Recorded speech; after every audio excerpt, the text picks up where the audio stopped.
How's it going, everyone? Welcome back to Movie Talk. I'm just sitting outside of the theater about to go see Alien Romulus. I am excited. I've been hearing just stellar things about it. The trailers have been fantastic, and I am pumped for this movie. With that being said, I have a little confession I have to make. I've only seen the first Alien. I haven't seen Aliens. I haven't seen Prometheus, Alien Covenant, definitely not Alien 3. I've never seen any of those movies. And so, I mean, at least I've seen the first one. So it's not like this is my first one going in. But yes, I haven't seen Aliens or any of the later ones. So I'm really hoping this is a very isolated story that just talks, that it's just a movie about itself and not the bigger story, because I hope I'm not going to be too lost about it. But I mean, either way, this movie looks amazing. I'm super excited for it, and I'm not going to be able to do an out of theater reaction to it. I'm going to have to wait till a little bit later because I have stuff I have to do after I get done with this movie. But I will be doing a review in three, two, one. There we go. See, I told you I'd be back pretty soon. So yes, I watched Alien Romulus a while ago now, and I really love this movie. I genuinely think that 2024 is such a good year for horror movies. There's been so many great films that have been coming out, and this one is no different. I think what makes this most effective is that it's such a good horror movie. Just not even just like a sci-fi alien film in the franchise. It's a genuinely good horror movie. And I think that's the strongest part about it all. That's what makes it work so well, is that they don't look at this like an alien movie. Like, they look at it trying to be what the first Alien did, but it's really just, when you go down to it, just a sci-fi horror film. And that's what I love so much. It really recaptures what made the first Alien work so well, because it does a good job as using the general concept of what the first Alien was, and then it kind of expands on it and does its own thing. Because yes, it's a crew that's stuck on a ship while a xenomorph is out and trying to kill them all. And you can draw a decent bit of similarities between both these movies, but just the execution of how they portrayed this story, I think worked fantastic. Third acts can really be the biggest thing that ruin a horror movie, and I was really worried with the direction that they were going that this was going to be no different. But I actually think the third act was probably one of my favorite parts about this movie, because the movie happens and you think that you know how it's going to end, but like, you always have that feeling that else is going to happen, that something else does happen.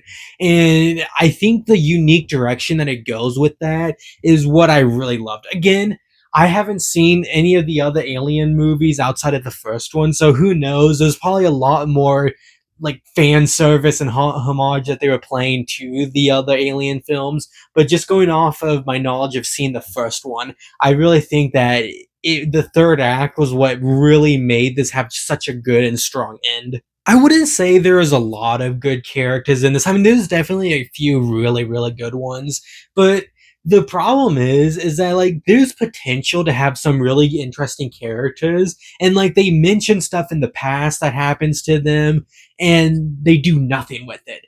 I feel like there's a lot of wasted potential between a lot of people that they could have explored them more and have a lot more like personality added to them, but there's just little seeds of character development that they have, and then it just kind of goes away. But with that being said, Rain and Andy, the two basically main characters of this movie, I love them. I love the whole dynamic, their whole character arc, everything that happens between the two.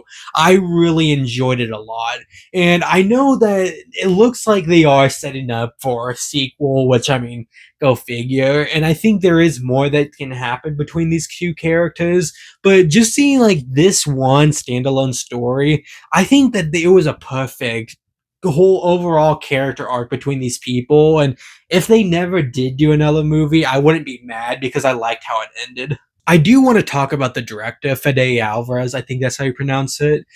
He, I mean, He's such a masterful horror director. I really believe that one of the best horror directors working today is Fede Alvarez because he knows how to scare an audience. And scare an audience he sure does.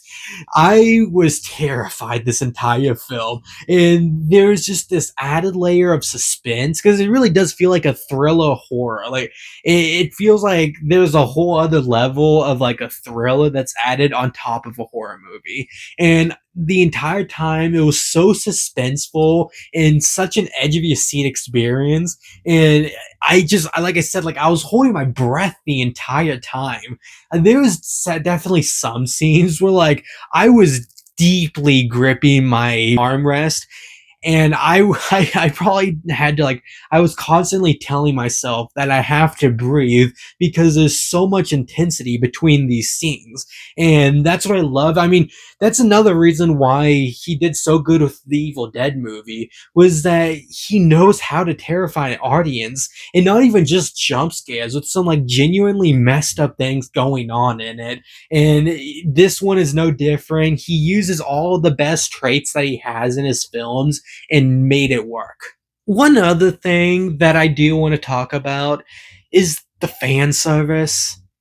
Man, like towards the end of the movie, especially at least, like I didn't catch all of it because I haven't seen all the movies. But there's some really forced fan service, and I don't think it worked well at all. There's especially a line, like a line that calls back to the first movie, and it was so extremely forced, and it made no sense in the context of the scene. Like why the character would actually be saying this, it makes no sense at all. There's a lot of it that just seemed like they were just doing it just to do it, and I got no enjoyment out of it.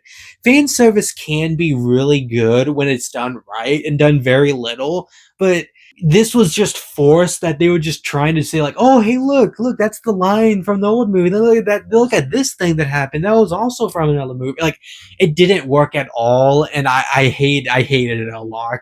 Okay, so what I'm about to say next is going to be going into spoilers, so skip to this part if you want to see my overall reaction of the movie. So everyone's all left? Good? Okay.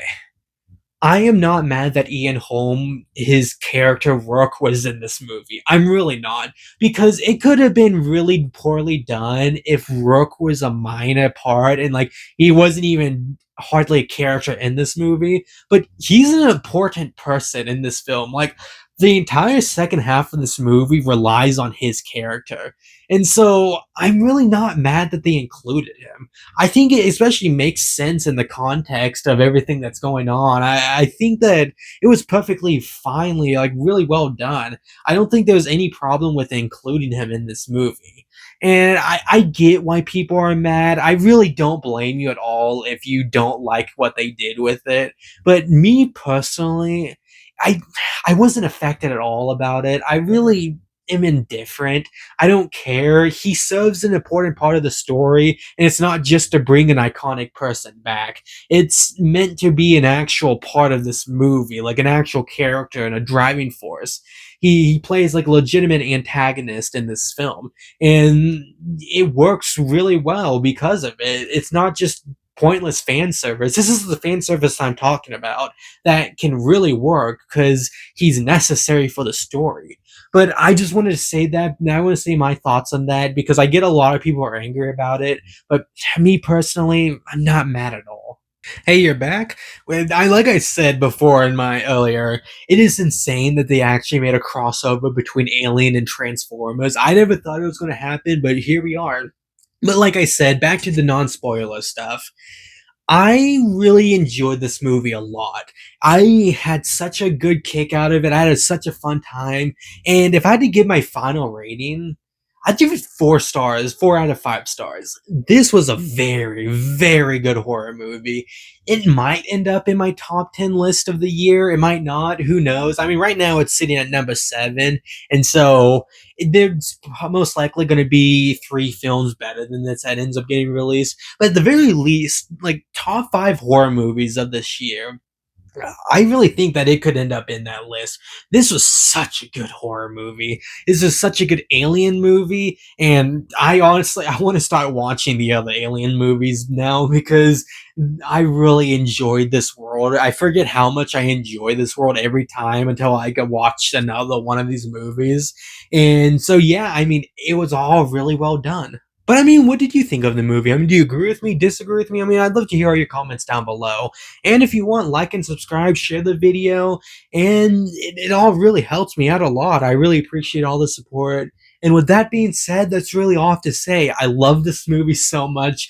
I can't wait to see if they end up making a sequel because they don't need to, but I'd love to see a sequel. And that's really it. That's all I have to say. So until next time, it's movie talk. See ya.